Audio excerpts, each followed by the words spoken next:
everyone! Welcome po ulit sa aming bagong YouTube channel. It's me again, Miss Geraldine Villarasa. Andito pa rin po ako sa San Andres, Quezon. Meron pa rin po akong ilolocate na isa pa rin pong property. Siya po ay along Provincial Road pa rin. Ang frontage po niya is 20 meters dito po sa Provincial Road. Yan pong may bakod na yan pong natututukan na yan ng aking camera. Yan po ang frontage niya. Ayan po, tara po at papasukin po natin yung area para po maipakita ko po sa inyo ang napakagandang property na to. Ito po ay flat land pa rin at napakarami pa rin po niyang puno ng nyog. Ang lawak pala po nito ay 2 hectare. Sabi po ni Kuya, more or less po ito ay 300 kapuno na nyog ang nakatanim dito. Ayan, lahat pa rin po siya ay mga takaran.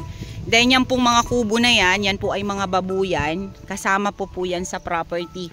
Kasama po yan sa ibinebenta ni seller. Yan po.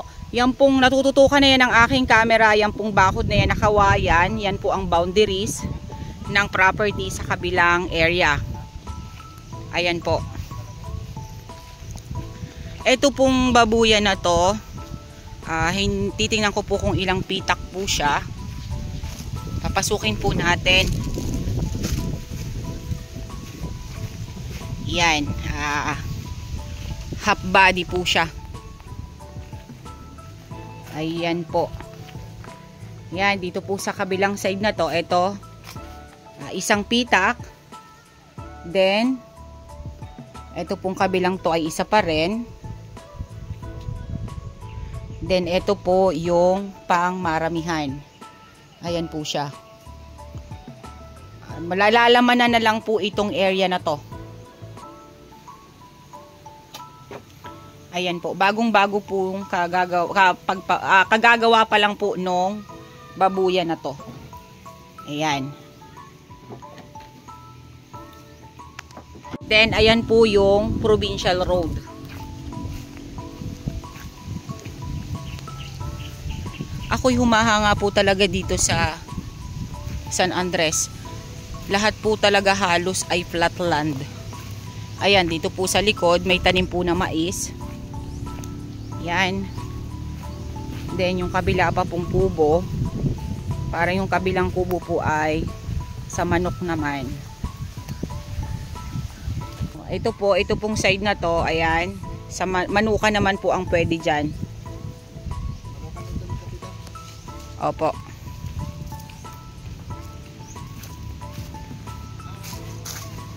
Hindi pa po pala talaga nalalamanan yung babuyan. Yan pa po ang area. Punong-puno po talaga siya ng nyog. At nakalinyada pa rin po ang mga nyog niya.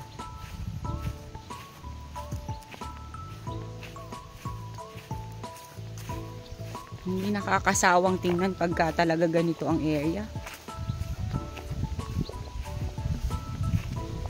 Mga takaran pa rin po din yun. Ang lupa pa rin po nito ay mataba pa rin po. Kasi ang lalaki po ng puno niya, oh.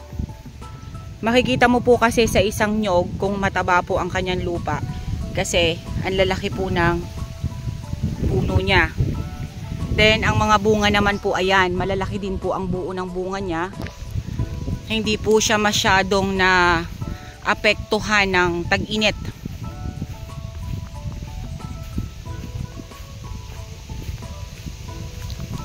Yan po ang property.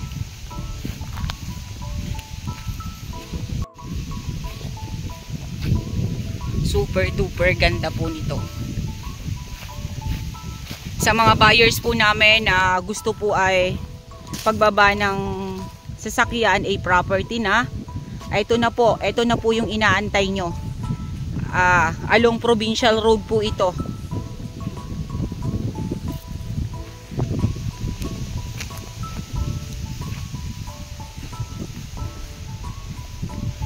Yung iba pong nyog, ayan, may nakikita po kayo na mga patlang-patlang.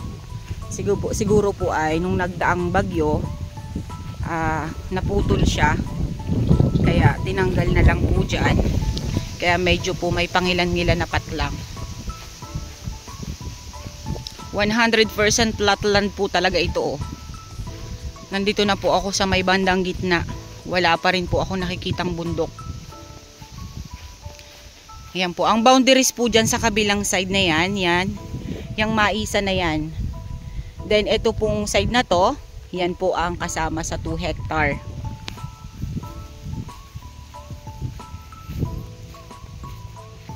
Baka pa rin po ang mga nakatali dito.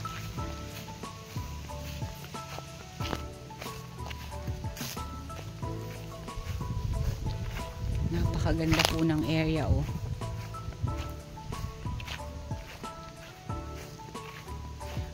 Maganda rin po ditong ilagay ay kambing. Pababakuran nyo po, then aalpasan nyo po ng kambing. Ayan, may mga kambing nga po na nakaalpas dito. May mga alaga po silang nakaalpas. Ayan po siya oh. May mga baby ng kambing.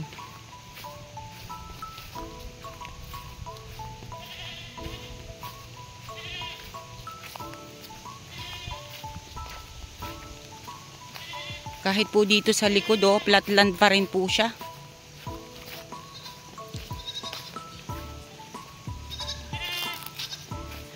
Hi kambing! Ayan po, may mga walang kambing. Ayan, yan po ang area, yung pong boundaries na yan, ayan po may bakod. Yan po yung end ng property dun sa kabila. Then dito po sa ibinibenta ko sa inyo. Yan, dito po sa side na to, ayan may mga bule. Then, more on po ay nyog. Yan. Sa fruit bearings po, wala na po akong nakitang fruit bearings dito sa area at wala din po akong nakitang mga hardwood. Lahat po ay nyog ang nakatanim po talaga dito.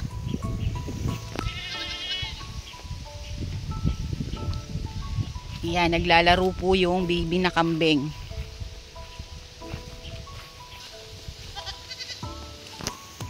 Ang mga nyog po, hindi pa rin po nakokopras ang mga nyog dito. Ang dami pa rin pong tuyo sa taas. Then, karamihan po ay mabababa. Napakahabang panahon pa po na mapapakinabangan to. Ayan, may mga laglag nga po siya oh. Hindi po talaga pa nakokopras siya.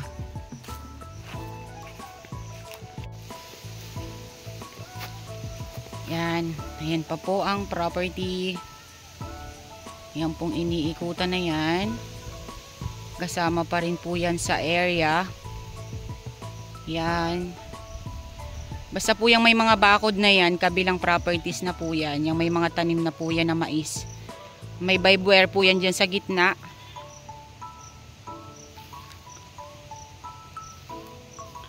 Ayan po siya.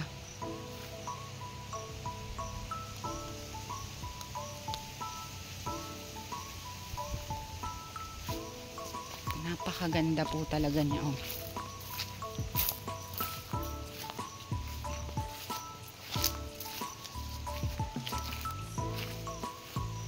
Then ayan mga ipil-ipil dito sa side na to. Ang kagandahan pa po nito kasi may signal po ng telepono. Wala pong problema sa communication dito sa area kasi may signal po siya. Lahat naman po ng na-vlog ko ngayong araw na to dito sa San Andres, lahat po siya ay may signal ng telepono. Kaya po hindi po tayo hassle sa communication dito. Then halos lahat din po ay flatland. Lahat po ng na-vlog ko ngayong araw na to. Wala po akong tulak-kabigin sa mga property na na-vlog ko kasi lahat po sila magaganda. Lahat po sila ay puno ng nyog. Lahat po sila ay flatland. Lahat po sila ay gilid ng kalsada. Kaya wala po akong itulak-kabigin sa kanila. Napakagaganda po ng area ngayon na na-vlog ko.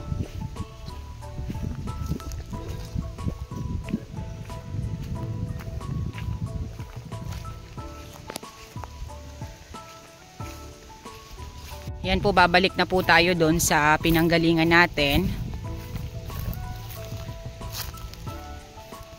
Dito na po tayo muna dadaan sa kabilang side. Dito po sa may maisan. Titingnan po natin yung boundaries. Ayan po.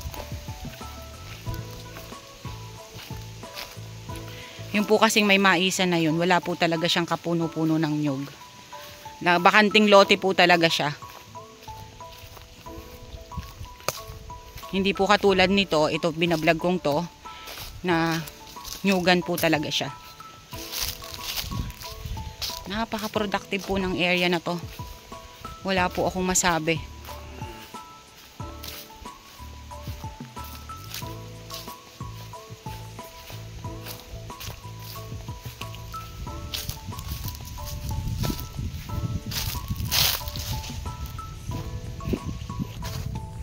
Yan po ang maisan sa kabilang side. Then yan po na iikutan na yan ng aking camera. Property pa rin po ito ni Kapitan.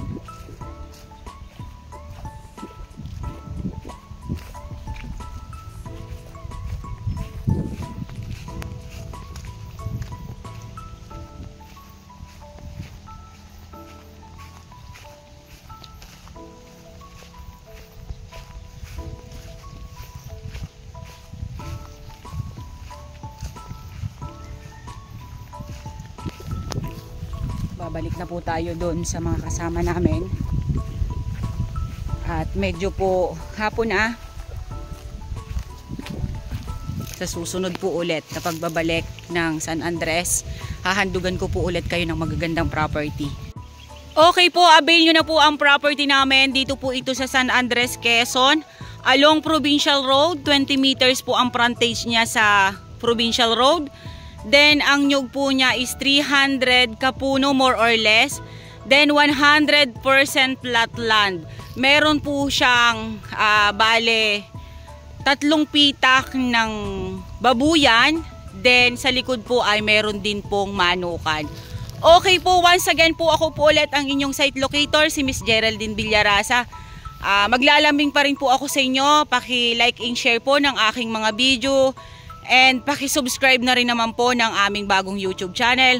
Okay po, once again po ako po ulit ang inyong site locator. Thank you po for watching!